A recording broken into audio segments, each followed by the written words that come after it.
All right, welcome back to Let's Talk Gratitude. My name is Christian, and this is the Let's Talk Wrestling portion of Let's Talk Gratitude, where on Mondays I review Friday Night Smackdown, and on Tuesdays I review Monday Night Raw. I hope you guys have had a really good weekend. My weekend, fantastic. My condolences to any Bills fans, but it wouldn't be a normal NFL playoff season without the Kansas City Chiefs owning the Buffalo Bills. So good weekend for me. Hope you guys have had a good weekend too. We had last Friday we had another episode of SmackDown, so let's get into that episode. It was a good, really good show. Opened with Jimmy and Solo waiting for Roman Reigns in the back. Roman enters with Paul Heyman. Roman asks Paul what he asked him to do. Paul says, well, to fix it. And then Roman says, yeah, but you guys didn't. So I'm back to fix everything like I always do. This brings us to the middle of the ring, where Nick Aldis is going to introduce the four participants in the Universal title match at the Royal Rumble. So he introduces AJ first. AJ comes down to the ring, immediately signs the contract, no time wasting. Nothing less I'd expect from my favorite wrestler, AJ Styles. Next, introduces LA Knight. LA Knight comes down, jaws at AJ a little bit, and signs the contract also. Then Nick Aldis introduces Randy Orton. Randy Orton slowly comes down to the ring, signs the contract slowly. And then Roman Reigns is called out by Nick Aldis, but his music hits, and Paul Heyman comes out. Paul says that the lawyers nor the wise man have looked over the contract, so there will be no contract signing by Roman Reigns tonight. Nick Aldis says that's fine, Paul, because there's 3 participants who have signed the contract, so the match will be Randy Orton versus AJ Styles versus LA Knight for the vacant WWE Universal Championship. Paul Heyman does a great job of looking very angry at this. Immediately turns around and walks down to the ring, stares down Nick Aldis. Nick Aldis is the one who shines in this entire segment. It's everything. It's all the little things from the nonchalant demeanor of John back and forth with Paul Heyman. Paul Heyman puts his hand on Nick Aldis' arm, says, I care for you very, very much, but Nick Aldis isn't listening to him. He's just staring at the hand, Paul Heyman's hand that's on him, with just the death stare of, like, get it off me right now. Paul Heyman then insults Nick Aldis, calls him mediocre, says he dresses like Paul Heyman wannabe. Then Paul Heyman says that, or complains that Roman Reigns should be in a one-on-one match at the Royal Rumble, not a fatal 4-way, to which LA Knight responds with telling Paul Heyman to shut up first and saying that actually LA Knight agrees, that it should be Roman Reigns versus LA Knight again, but instead 2 Johnny-come-latelys have come to stick their nose and jump to the front of the line, obviously referring to AJ Styles and Randy Orton. AJ Styles takes issue with LA Knight saying this. AJ says that LA Knight walked over his dead body to get a match with Roman Reigns, and reminded LA Knight that when they had that match, LA Knight lost. LA Knight and AJ Styles then go drawing back and forth for a little bit. Then LA Knight tries to leave and catches a sucker punch from AJ. These two brawl up the stage to Paul Heyman's utter delight and amusement. Nick Aldis runs down to try and separate them. Eventually they do, and this sets up a match between LA Knight and AJ Styles later in the night. But segment's not over. Paul Heyman is still on the ring apron, laughing at the situation up the ramp. And Randy Orton comes slithering behind Paul Heyman and slowly grabs Paul Heyman's tie and just wraps it around his fist and Paul Heyman's face this entire time. Like, just an utter fear of Randy Orton is incredible. Randy says that later in the night when he has a match with Solo, he's going to RKO Solo, and then afterwards he's going to RKO Roman Reigns. Then after he says that, he lets go of Paul Heyman's tie, fixes the suit, fixes the tie, and then combs Paul Heyman's hair. Randy Orton is legitimately the scariest person on the planet. Yeah, he's just utterly unnerving. He's very much like Hannibal Lecter in that way. This leads us to the first match of the night. LWO versus Legado del Fantasma. It's still kind of weird for me watching Carlito back in a WWE ring. It's super cool. Very happy that he's back, but it still hasn't really like sunk in that Carlito is back for the most part full time. But as an opening match, it was fine enough. Wasn't anything crazy. Wasn't anything to like jump out of your seat about. Legado del Fantasma looked really, really good. Humberto and Angel Garza are awesome. And all three of these guys look like they're building really good chemistry as a team. LWO, though, I think is kind of the issue for me. Carlito's obviously really good. And Joaquin is good and sometimes very good.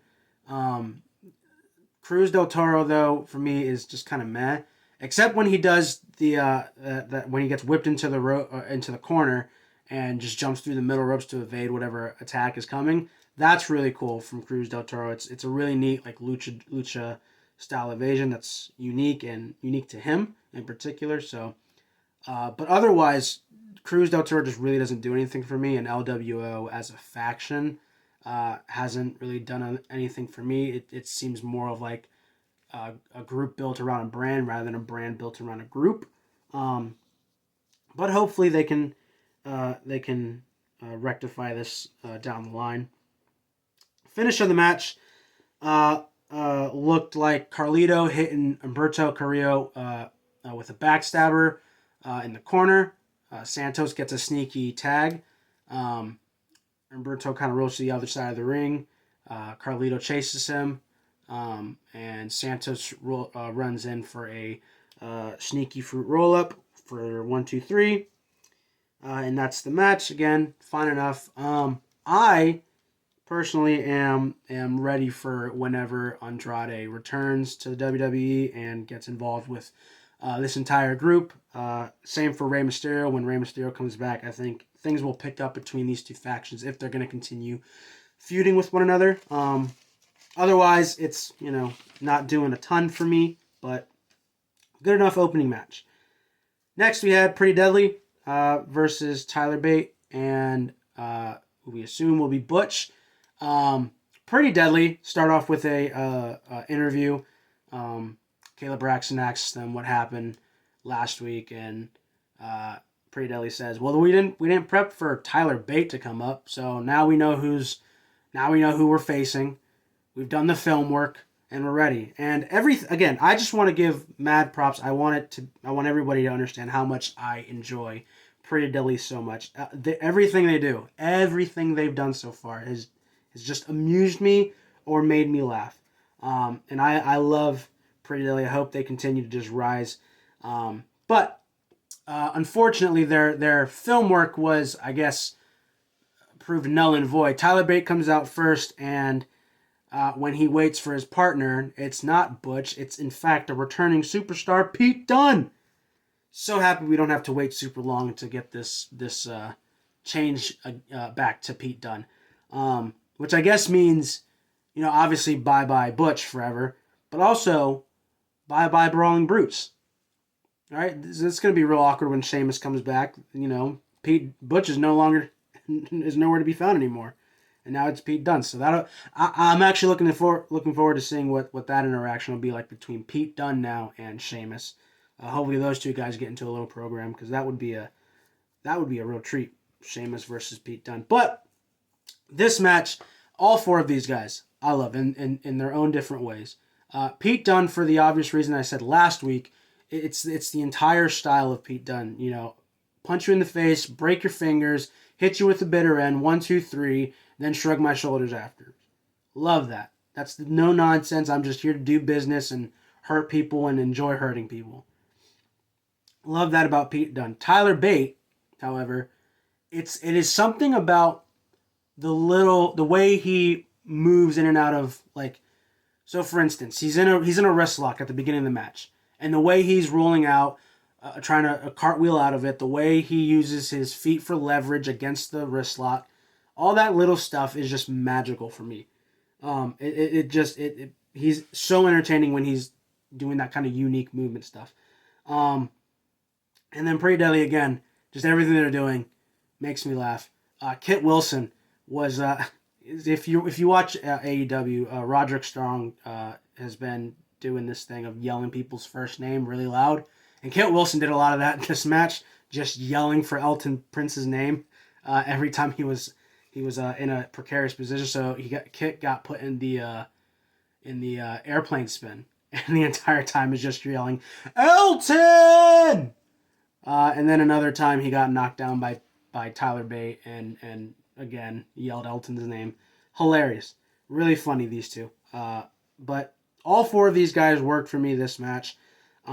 Finish looked like Pete Dunne getting the hot tag, doing all the Pete Dunne comeback stuff, clotheslines, stomp on the fingers, kicks to the face. We got an X-Plex of Elton Prince on Kit Wilson.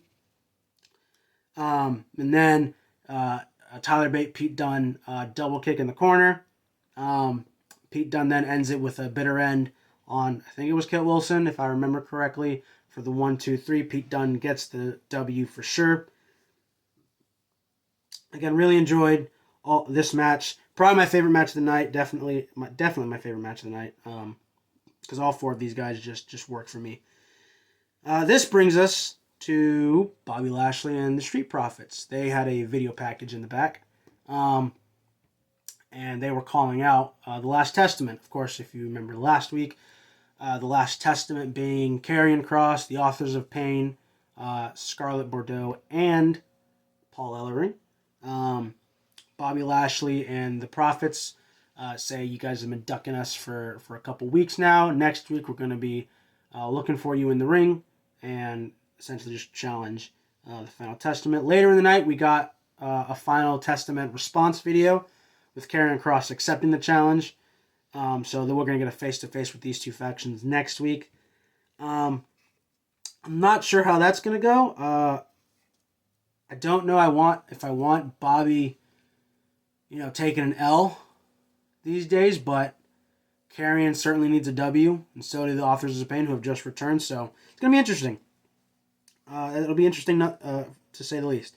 Next, we got the Kevin Owens show with Logan Paul as a special guest. Logan Paul, man, is so easy to hate. Him and Dominic Mysterio are just the two easiest guys to hate. Grayson Waller, probably right under them. But Logan, you know what it is? It's the smirks. It's all the smirks and the chuckling and chortling and all that. Logan walks down, facetiously thanks Kevin Owens for inviting him on his show. Calls the KO show bottom of the barrel and janky. But then Logan Paul thanks Kevin Owens for being the guy responsible for motivating Logan Paul to be a WWE wrestler. To which the crowd and Kevin Owens both go, what? And then Logan Paul shows a clip of Kevin Owens giving a stunner to Logan Paul at WrestleMania when WrestleMania was in Tampa a few years ago. Kevin Owens kind of chuckles and says, that stunner was, and I like this from Kevin Owens. I like how he incorporates this. Kevin says, that stunner was memorable for you, but I've been in the business for almost 20 years, so you were just one of the other guys I've stunned. And Logan, I like that Logan really takes issue with it just being another night for Kevin Owens, because for Logan, right, he says that that night was very embarrassing. All the crowd was chanting and cheering at Logan Paul getting stunned, and so Logan Paul then wanted to get into the WWE to prove all of the fans wrong, to which he holds up the United States Championship and says, "I did it." Kevin Owens, though, gives props to Logan Paul, saying that, he wasn't just just another celebrity wrestler who comes and goes, that Logan Paul stuck around and used the tools given to him to become a pretty darn good wrestler. KO, though, says, "But you'll never be one of the boys. You'll never be Seth Rollins. You'll never be Rey Mysterio." To which Logan Paul says, "Well, thank God I'm not one of those guys," and goes off to rattle off a list of accomplishments he's made. Billionaire, viral, boxer, all that. Kevin Owens then says that Logan Paul is protected, that he only got to where he is in WWE because he's been handed opportunities and he's been protected. He then calls Logan Paul's U.S. title reign a joke and says that Kevin Owens, all these fans know that Kevin Owens can take any punch, can take any move, can jump from any height and get back up. Essentially saying that KO can't be KO'd. Logan Paul then responds with saying that Kevin Owens is the most protected person, that he's a hypocrite because of the cast.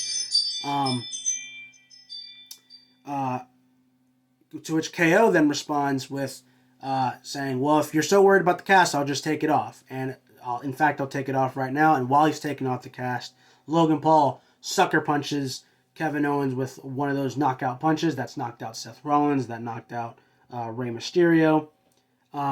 But KO gets right back up and looks real intense and says, "Is that all you got?" And a brawl ensues, spills to the outside. Logan Paul throws Kevin Owens' exposed hand into the ring post, grabs the U.S. title, yells boo-hoo at Kevin Owens. And so that is the setup for Saturday at the Rumble between Logan Paul and Kevin Owens.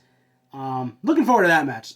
Kevin Owens, I think, could probably bring out the best match out of Logan Paul, who's already had really, really good matches with Roman Reigns, Seth Rollins, Ricochet. But I think Kevin Owens, out of all of them, could probably pull out the best match. So I'm looking forward to this match. This then brings us to a Bloodline segment in the back. Roman Reigns is with Solo, with Jimmy, with Paul Heyman in their locker room. And Roman is berating Jimmy for leaving Paul Heyman alone in the opening segment for Randy to intimidate.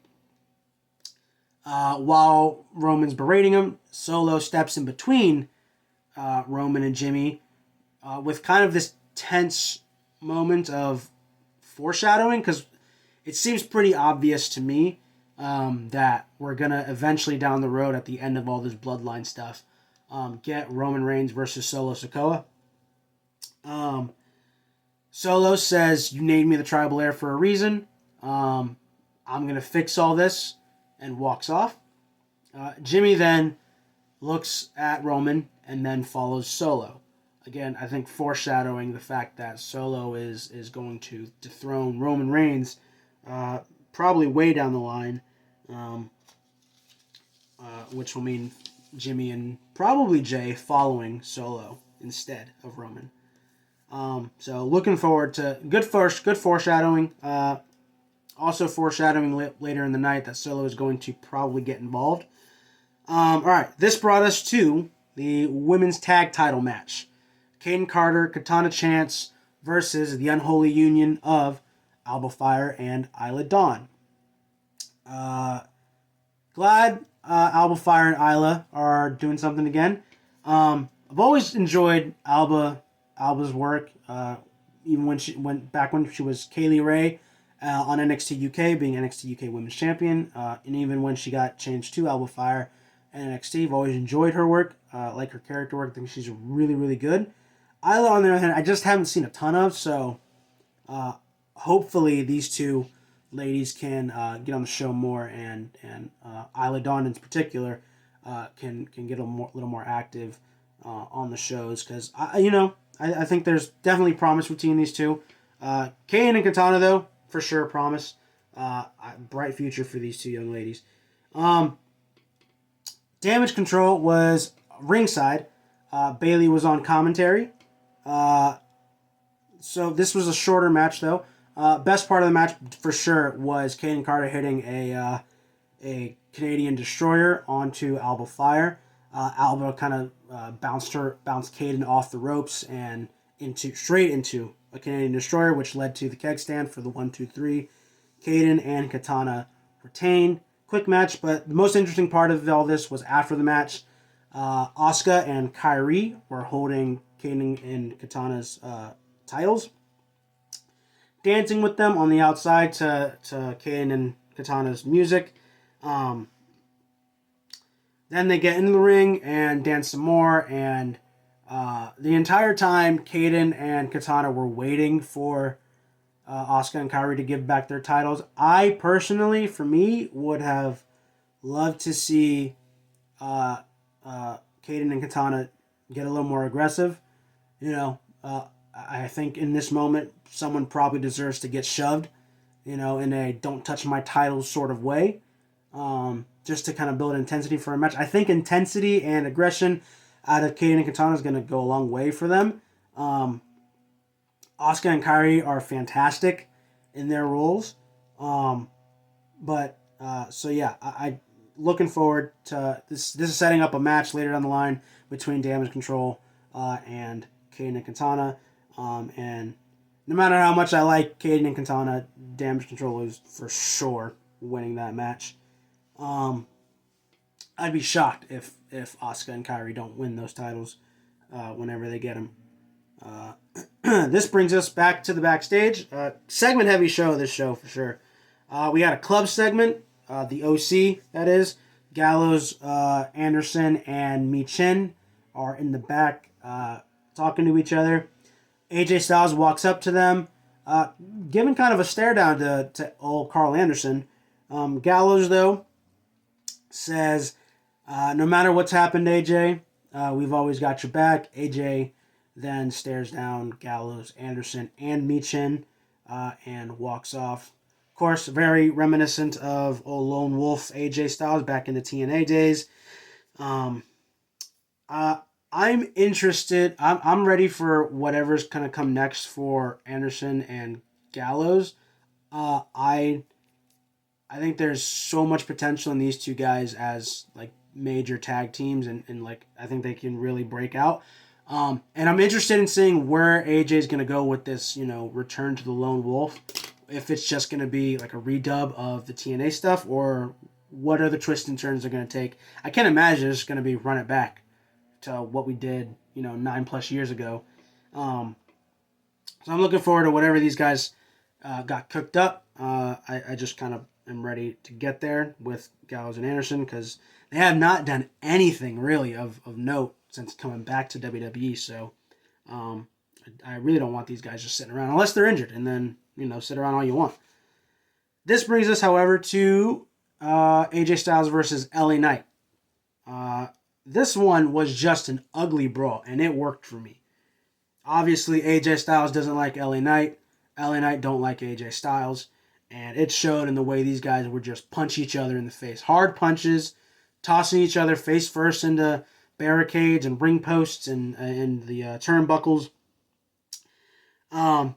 Match spills to the outside. AJ hits this clean sliding knee. And the sliding knee is, it's one of the biggest indicating factors of AJ's fitness, just upping his game to a whole nother level. You can tell the athleticism is back because I haven't seen AJ that smooth in a really long time. So, and AJ's like been great ever since he came to the WWE. He's just taking it to another level with his fitness, and so. All right, LA Knight gets the advantage by doing the smashes, which is just LA Knight smashing AJ's head into the announce table and the crowd going for each one of them. AJ kind of breaks out of it with Enziguri. LA Knight leans onto the Timekeeper's area barricade and catches a Samoan spike from an interfering Solo Sikoa. Bell rings, it's disqualification. So Solo takes out LA Knight, then goes over to AJ Styles, gets him in the ring. Samoan spike. Both guys are down. Solo gets on the mic, calls out Randy Orton, says that's 2 down, 1 to go. This brings out Randy Orton after the break to start the main event. Randy Orton versus Solo Sikoa. Hot start to the match. Solo gets the early advantage with Umaga's hip attack. Randy gets it back, but when the action spills to the outside, Randy hits a backdrop to Solo Sikoa on the announce table, gets Solo on the apron for the spike DDT. This brings out Jimmy, who starts walking down the ramp. Jimmy instantly gets laid out by LA Knight and AJ Styles, thrown into the LED boards at the top of the stage. AJ Styles and LA Knight start to walk down to the ring. Randy's watching them. Solo's setting up for an attack on Randy behind him. Randy sniffs it out, hits Solo Sikoa with an RKO for the 1, 2, 3. Randy Orton is the winner of your main event. AJ Styles and LA Knight get in the ring. We get a nice little Mexican standoff between Randy Orton, AJ Styles, and LA Knight. LA Knight's jawing off at everybody. Then sucker punches AJ Styles while he's taunting AJ while he's on the floor. Randy Orton comes from behind, RKO to LA Knight. AJ slow to get up, RKO to AJ Styles. Then, while Randy's celebrating his work, Roman Reigns comes in from behind and hits a Superman punch. Roman then grabs the contract for Saturday's title match, signs the contract, tosses it to Nick Aldis, who's at ringside, and then sets up for the spear to Randy Orton. Goes for the spear and eats an RKO for his trouble. Randy grabs the contract, puts it in front of Roman's face, and that is poses to leave off SmackDown. And that is the end of the show. Good show, all around, segment heavy show. But there was a lot of good stuff. The pretty deadly Tyler Bate Pete Dunne match, my favorite part of the night. But the main event was really, really good too. Looking forward to the Fatal 4-Way title match at the Royal Rumble. Also looking forward to Logan Paul versus Kevin Owens. But yeah, good show all around. Tomorrow, after the Monday Night Raw review, I'm going to be doing Royal Rumble predictions that'll go up in the same video. I will be at the Royal Rumble on Saturday, which I'm super, super excited for. And Royal Rumble review will probably come out either on Sunday or on Monday, same time as the SmackDown review. So, yeah, looking forward to that. To make sure you catch all that content, go ahead, leave a like, subscribe, hit the notification bell so you don't miss any of the content. Last week I released the Cyberpunk review video. Make sure you watch that. Link will be in the description of that video. If you stuck around this far, man, I really appreciate it. Thank you for watching this video. I really am thankful for all the views. Each and every viewer that watches this video, I appreciate it. Subscribe, help this channel grow, and I will see y'all in the next video. Bye, guys.